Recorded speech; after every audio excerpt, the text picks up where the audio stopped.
Hello everyone, welcome back to our channel. Egg curry చాలా డిఫరెంట్గా ఉంటుంది అండ్ చాలా టేస్టీగా కూడా ఉంటుంది.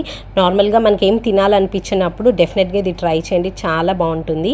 ఒక మిక్సర్ జార్లో 4 వెల్లుల్లిపాయలు, కొన్ని పచ్చిమిరపకాయలు అండ్ కొన్ని ఉల్లిపాయ ముక్కలు, కొంచెం జీలకర్ర, టేస్ట్కి సరిపడినంత సాల్ట్ వేసేసుకొని కొంచెం బ్లెండ్ చేసేయాలి. పేస్ట్ లాగా అయిపోవాలన్నమాట. వాటర్ ఏం యాడ్ చేయకూడదు, నార్మల్గానే బ్లెండ్ చేస్తే సరిపోతుంది.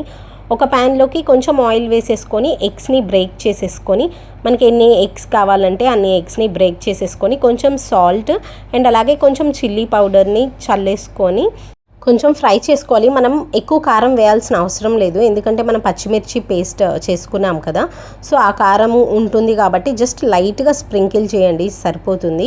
అండ్ ఇట్లా మంచిగా ఫ్రై అయిపోవాలి ఇదంతా కూడా. నార్మల్ మనం స్క్రాంబుల్డ్ ఎగ్స్ ఎలా చేసుకుంటామో ఎగ్ ఫ్రై అంటాం కదా, సో అలానే కొంచెం ఫ్రై చేసి దీన్ని తీసి మళ్ళీ పక్కన పెట్టేసుకోవాలి సపరేట్గా.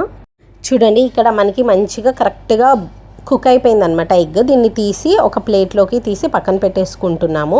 అండ్ అదే ప్యాన్లోకి కొంచెం ఆయిల్ వేసేసుకొని మనం మిక్సర్ జార్లో గ్రైండ్ చేసుకున్న పేస్ట్ ఏదైతే ఉందో ఆనియన్ చిల్లీ పేస్ట్ని వేసేసి పచ్చివాసన పోయే వరకు కొంచెం ఫ్రై చేసుకోవాలి. అండ్ దీంట్లోనే కొంచెం పసుపు వేసుకోవాలి. మనం ఇందాక ఎగ్స్లోకి వేసుకోలేదన్నమాట, ఇక్కడ వేసుకుంటే సరిపోతుంది. అండ్ ఇది మంచిగా ఫ్రై అయిపోవాలి, లైక్ పచ్చి వాసన స్మెల్ ఏం లేకుండా మంచిగా ఫ్రై అయితే టేస్ట్ బాగుంటుంది. సో మనకి డిఫరెంట్ టేస్ట్, డిఫరెంట్ ఫ్లేవర్ అంతా కూడా సో ఈ పేస్ట్లోనే ఉంటుందన్నమాట. చాలా బాగుంటుంది, డెఫినెట్గా ఇట్లా ట్రై చేయండి. అండ్ మనం ముందుగా ఫ్రై చేసుకున్న స్క్రాంబుల్డ్ ఎగ్స్ ఉంది కదా, అది కూడా దీంట్లోకే వేసేసుకొని మంచిగా మిక్స్ చేసేసుకోవాలి ఒకసారి. మనకి ఎగ్స్ అండ్ అలాగే ఈ ఆనియన్ చిల్లీ పేస్ట్ అంతా కూడా మంచిగా బ్లెండ్ అయిపోయేలాగా మంచిగా ఫ్రై చేసేసి, వన్స్ మనకి మొత్తం ఫ్రై అయిపోయింది అండ్ మిక్స్ అయింది అనుకుంటే స్టవ్ ఆఫ్ చేసేసుకున్న తర్వాత కొంచెం లెమన్ జ్యూస్ని పిండుకోవాలి. అండ్ లెమన్ జ్యూస్ కంపల్సరీ వేసుకోండి, టేస్ట్ అయితే చాలా బాగుంటుంది ఇట్లా వేసుకుంటే. అక్కడక్కడ కొంచెం పుల్లగా తగులుతూ అండ్ కారంగా చాలా బాగుంటుంది. డెఫినెట్గా ఒకసారి ట్రై చేయండి. ఇది వేడివేడి రైస్లోకి చాలా బాగుంటుంది, మస్ట్ ట్రై రెసిపీ అన్నమాట ఇది. యూజువల్గా మనం నార్మల్ కారంతో చేసుకుంటాం కదా, సో ఇది వచ్చేసరికి కొంచెం పచ్చి కారం ఫ్లేవర్ వచ్చి చాలా బాగుంటుంది, మస్ట్ ట్రై అనమాట.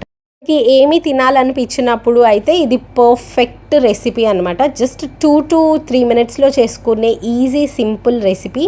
డెఫినెట్గా ఒకసారి ట్రై చేయండి. Thank you so much for watching this video. Please like, share, comment and subscribe to our channel. Bye.